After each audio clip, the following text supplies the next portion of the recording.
I hope आप सभी अच्छे होंगे। देखो गाइज, इससे पहले जो हमने सिलेबस डिफ़ाइन किया था मेनली हिस्ट्री का, और उसमें भी एंशिएंट हिस्ट्री और मिडाइवल हिस्ट्री, ठीक है।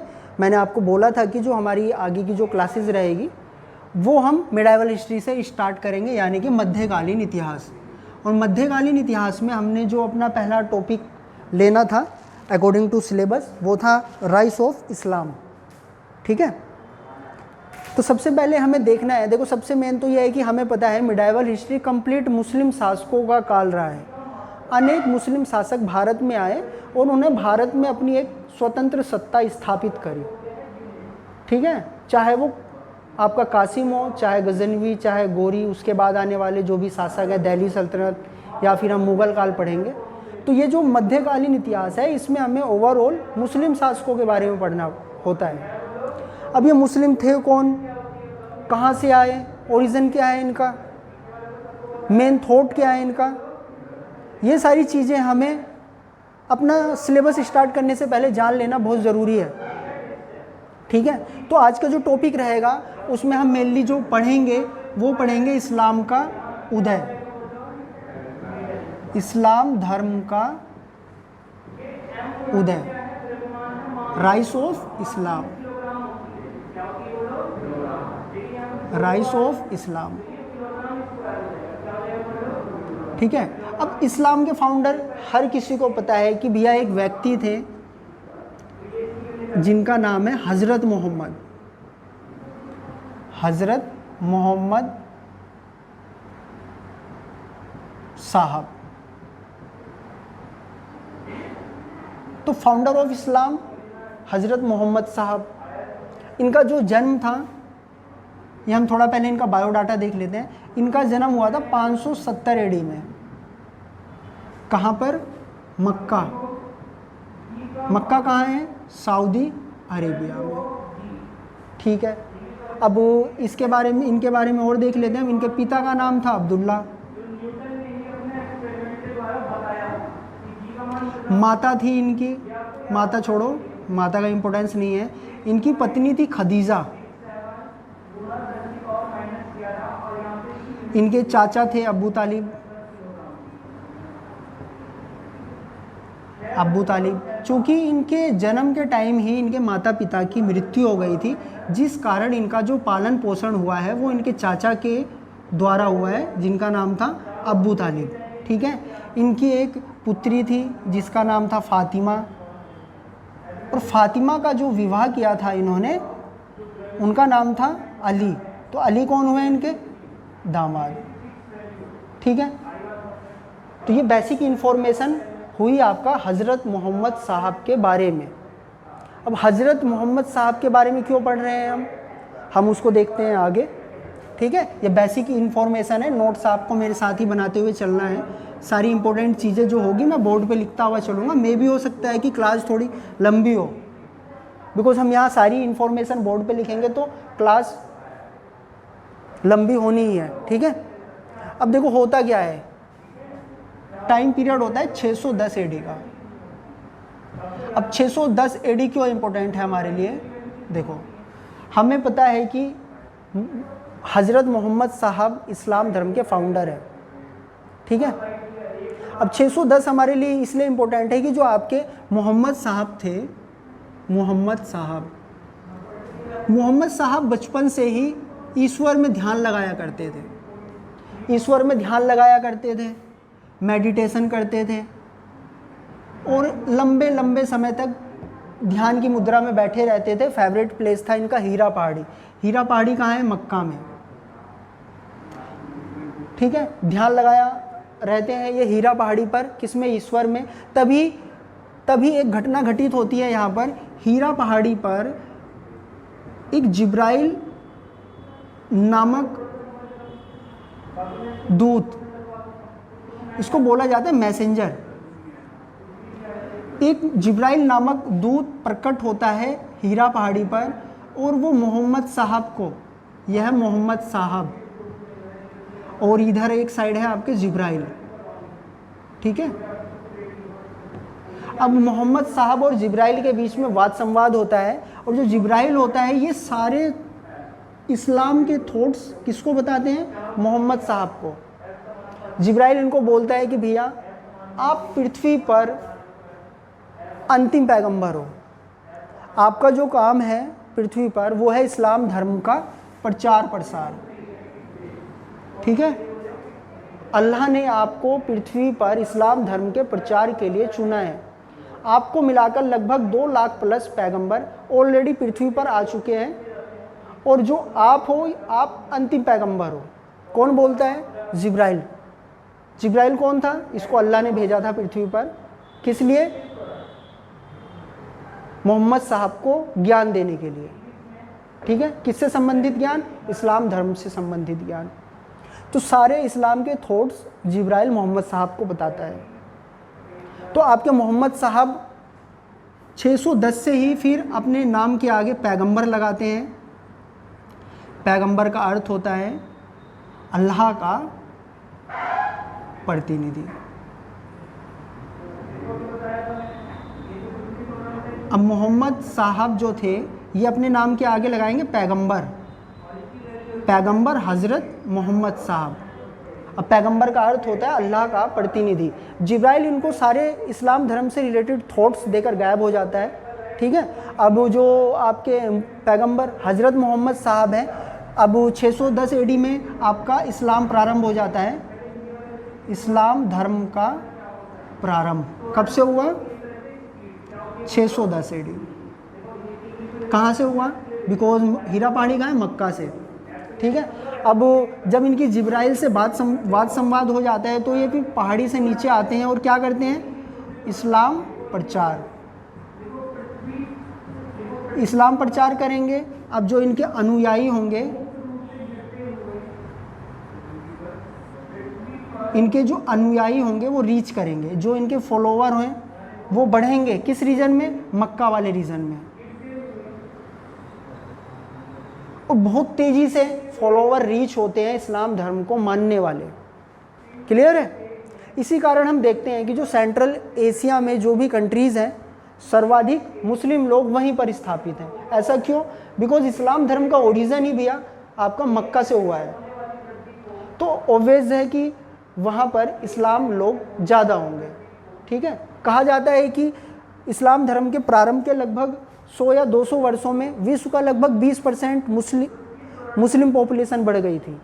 यानी कि इस्लाम धर्म के प्रारंभ के 100 से 200 वर्षों के बीच में विश्व का लगभग 20% लोग मुस्लिम धर्म में कन्वर्ट हो गए थे। ठीक है, अब होता क्या है देखो, ऐसा तो नहीं है कि मक्का में इस्लाम धर्म के आगमन से पूर्व कोई अन्य धर्म का प्रचलन ना हो। तो मक्का में इससे पहले भी यहाँ पर मेनली बुद्ध, जैन, यहूदी, इसके अलावा हिंदू, ईसाई, तो बहुत सारे संप्रदाय से रिलेटेड लोग रहते थे ऑलरेडी कहाँ पर? मक्का में। ठीक है, चूँकि इस्लाम धर्म का प्रारंभ हो गया 610 एडी में और बहुत ही कट्टरता पूर्वक बहुत ही तेज़ी से इस्लाम धर्म का प्रचार प्रसार हुआ मक्का में, और देखते ही देखते पूरा मक्का क्या हुआ? मुस्लिम कंट्री में तब्दील होना प्रारंभ हो गया।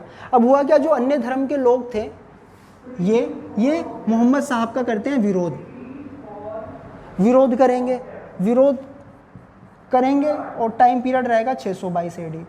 अब 622 एडी में मोहम्मद साहब को मक्का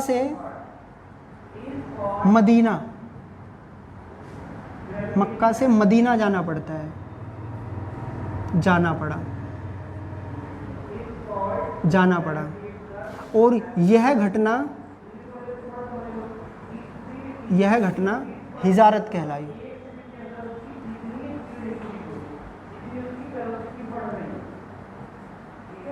ठीक है, तो मोहम्मद साहब ने जो मक्का से मदीना की यात्रा की थी, इसको क्या बोला जाता है? हिजारत। ठीक है, और माना गया कि यहीं से हिजरी संवत का प्रारंभ हुआ। हिजरी संवत क्या है? Islamic calendar. जैसे कि हिंदू धर्म का जो संवत है या कैलेंडर है, हिंदू धर्म का कैलेंडर वो है विक्रम संवत। इसमें लगभग 9 वर्ष अप्रैल में होता है, और जो अभी रिसेंटली हम जो कैलेंडर फॉलो करते हैं जिसके अकॉर्डिंग हम 1 जनवरी को नव वर्ष सेलिब्रेट करते हैं, ये ग्रिगोरियन कैलेंडर होता है। ठीक है, तो हिजरी संवत यानी कि मुस्लिम कैलेंडर कब से प्रारंभ हुआ?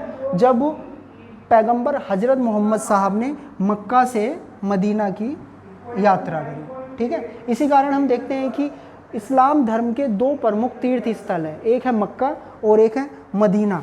मक्का का तो हमें पता है कि यहाँ पर भैया पैगंबर मोहम्मद साहब का जन्म हुआ था। बर्थ प्लेस क्या है मोहम्मद साहब का? मक्का। अब होता क्या है 632 में मोहम्मद साहब की हो जाती है मृत्यु। मोहम्मद साहब की मृत्यु, ठीक है, हुई मदीना में। तो इसी कारण हम देखते हैं कि जो इस्लाम धर्म के 2 प्रमुख तीर्थ स्थल हैं, पहला कौन सा है? मक्का। दूसरा क्या है? मदीना। मक्का क्यों इम्पोर्टेंट है? बिकॉज यहाँ पे जन्म हुआ। मदीना क्यों इम्पोर्टेंट है? बिकॉज यहाँ पे मृत्यु हुई। ठीक है, तो अभी तक क्या देखा हमने? सबसे पहले तो हमने आपका मोहम्मद साहब के बारे में, कुछ इनकी बायोग्राफी के बारे में थोड़ी बहुत जानकारी यहाँ पर प्राप्त करी। इसके बाद फिर हमने 610 में घटित घटना के बारे में पढ़ा। इसके बाद हिजारत और हिजरी संवत, इनकी मृत्यु। ठीक है, तो ये 3-4 टॉपिक फैक्ट हमारे यहाँ पर अभी तक कंप्लीट हुए हैं। आगे देखते हैं हम लोग। अब देखो, सबसे मेन तो ये है कि हम इस्लाम धर्म पढ़ रहे हैं, इसके जो कुछ थॉट्स होते हैं हम उसको देख लेते हैं। मेनली इस्लाम है क्या, जैसे कि इस्लाम है क्या, इस्लाम क्या है? अगर आपसे पूछे कोई कि इस्लाम क्या है, तो भैया इस्लाम जो है यह है अमूर्त, अकल्पनीय तथा निराकार ईश्वर में आस्था। निराकार ईश्वर में आस्था ही क्या है? ईश्वर में आस्था ही इस्लाम है। तो इस्लाम क्या है भैया? अमूर्त, अकल्पनीय तथा निराकार ईश्वर में ही आस्था क्या है? इस्लाम है। अर्थात इस्लाम या अल्लाह कण कण में मौजूद है, वो अमूर्त है, उसकी कल्पना नहीं की जा सकती, उसका कोई आकार नहीं है। तो ऐसे ईश्वर की आराधना करना क्या है? इस्लाम है। अब इस्लाम को फॉलो करने के क्या तरीके हैं? कुछ इसकी पद्धति भी होगी कि भैया किसको इस्लाम माना जाए, किसको इस्लामिक व्यक्ति माना जाए, सच्चा मुसलमान कौन कहलाएगा।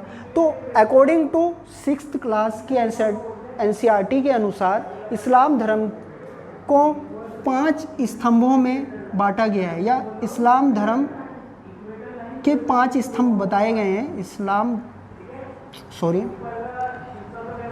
अकॉर्डिंग टू NCERT इस्लाम धर्म के 5 स्तंभ। ठीक है, पहला क्या है? कलमा। दूसरा नमाज। तीसरा ज़कात। चौथा हज। और 5वां रमज़ान। तो ये 5 पिलर्स हैं जिसे प्रत्येक मुस्लिम व्यक्ति को मानना अनिवार्य होता है।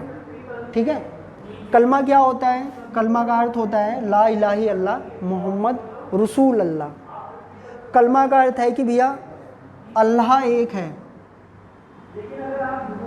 अल्लाह एक है और उसके जैसा कोई नहीं। तो ये बेसिक थॉट है इस्लाम धर्म में कि भैया अल्लाह एक है और उसके जैसा कोई नहीं, अल्लाह सुपीरियर है, उसकी जगह कोई नहीं ले सकता। देखो आजकल क्या हो रहा है, न्यूज़ चैनल्स में हम देख रहे हैं कि मुस्लिम लोगों को टारगेट किया जा रहा है और उनको प्रेशर किया जाता है कि भैया आप जय श्री राम का नारा लगाओ। तो भैया वो क्यों लगाएगा?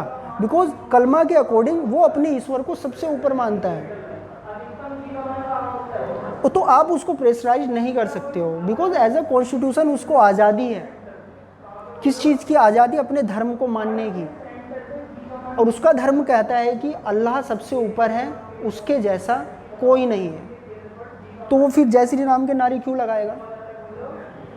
तो हम इस प्रकार उन पर प्रेशर बनवा के, जैसे कि हम नारे लगवा देते हैं कि भैया जय श्री राम के नारे लगाओ, तो हम तो उसके फंडामेंटल राइट्स का क्या कर रहे हैं? उल्लंघन कर रहे हैं।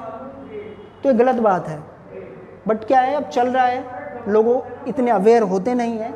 उन्हें लगता है कि अगर मुस्लिम व्यक्ति जय श्री राम का नारा नहीं लगा रहा है तो वो क्या है? देशद्रोही है, गैर राष्ट्रवादी है। चलो थोड़ा हमें तो यहाँ पे समझना है, ओनली अपना सिलेबस एज अ कंपटीशन के पॉइंट ऑफ व्यू से कंप्लीट करना है, हम इसमें अंदर ज़्यादा जाना नहीं है हमें, ठीक है। तो कलमा क्या है? कलमा के आधार पर प्रत्येक मुस्लिम व्यक्ति इस्लाम धर्म में अपनी आस्था को निरूपित करता है, ठीक है। ला इलाहा इल्लल्लाह मोहम्मद रसूल अल्लाह। अब नमाज क्या है भैया? प्रत्येक मुसलमान को 5 time in a day, 5 time in a day, दिन में 5 बार नमाज करना अनिवार्य होता है। और जुम्मे की नमाज फ्राइडे को होती है, जो वो मस्जिद में की जाती है, ठीक है। ज़कात क्या है? ज़कात का जो अर्थ है, इसमें आशा की गई है कि प्रत्येक मुस्लिम व्यक्ति अपनी एनुअल इनकम का लगभग 2% क्या करे? गुप्त दान। और ऐसा गुप्त दान कि भैया अगर आप अपने लेफ्ट हैंड से दान कर रहे हैं तो आपके राइट हैंड को भी पता ना लगे कि आपने क्या दान किया है, ठीक है। इसके अलावा हम देखते हैं हज। हमें पता है भैया मक्का और मदीना की यात्रा ही क्या कहलाती है? हज। इस्लाम धर्म के 2 ही तीर्थ स्थल हैं, पहला है मक्का, दूसरा है मदीना। क्यों इम्पोर्टेंस है इनका? हमें पता है मक्का में जन्म, मदीना में मृत्यु, ठीक है। तो इस्लाम धर्म में ये आशा की जाती है प्रत्येक मुस्लिम से कि वो जीवन में एक बार अपने सभी कार्यों से छुट्टी पाकर मक्का और मदीना की यात्रा जरूर करें, ठीक है। रमज़ान क्या होता है? इनका रोज़ा रखने वाला महीना होता है, रोज़ा रखते हैं यानी कि व्रत। और रोज़ा का जो अंतिम दिन होता है, उससे अगले वाला दिन जो होता है, उसको हम ईद सेलिब्रेट करते हैं। तो ये 5 पिलर्स ऑफ इस्लाम है जिसके बारे में हमने यहाँ पर देखा, ठीक है। तो इस्लाम की उत्पत्ति कैसे हुई? पैगंबर हज़रत मोहम्मद साहब कौन थे, उनका जो बैकग्राउंड था वो सब देख लिया। ओरिजिन कहाँ से हुआ इस्लाम धर्म का? 610 मक्का से। मदीना कब गए? ये 622 में हिजारत कहलाई। यह घटना को हम इस्लामी कैलेंडर के नाम से भी जानते हैं, जिसको बोलते हैं हिजरी संवत। 32 में मोहम्मद साहब की मृत्यु। इसके बाद फिर हमने देखा कि इस्लाम आखिरकार है क्या। और ये फिर आपका 6th क्लास के NCERT के अनुसार इस्लाम धर्म के 5 स्तंभ बताए गए हैं जिसे प्रत्येक मुस्लिम फॉलो करता है, ठीक है। तो यहाँ पे हमारा इस्लाम के बारे में कुछ बेसिक इन्फॉर्मेशन यहाँ पर कंप्लीट हो गई है। तो आज के लिए हम इतना ही रखते हैं, बाकी क्लास लंबी हो जाएगी, ज़्यादा कुछ फिर क्लास में मज़ा नहीं रहता है। छोटी छोटी क्लासेस बनाएंगे, पर हम हर चीज़ आपको अपनी क्लास में प्रोवाइड करते हुए चलेंगे। क्लास छोटी रहेगी परंतु कुछ भी हम छोड़ के नहीं चलेंगे, ठीक है। तो आप लोग फॉलो करते रहिए। बाकी जिसने चैनल को सब्सक्राइब नहीं किया हो प्लीज़ चैनल को सब्सक्राइब कर ले। आज के लिए थैंक यू।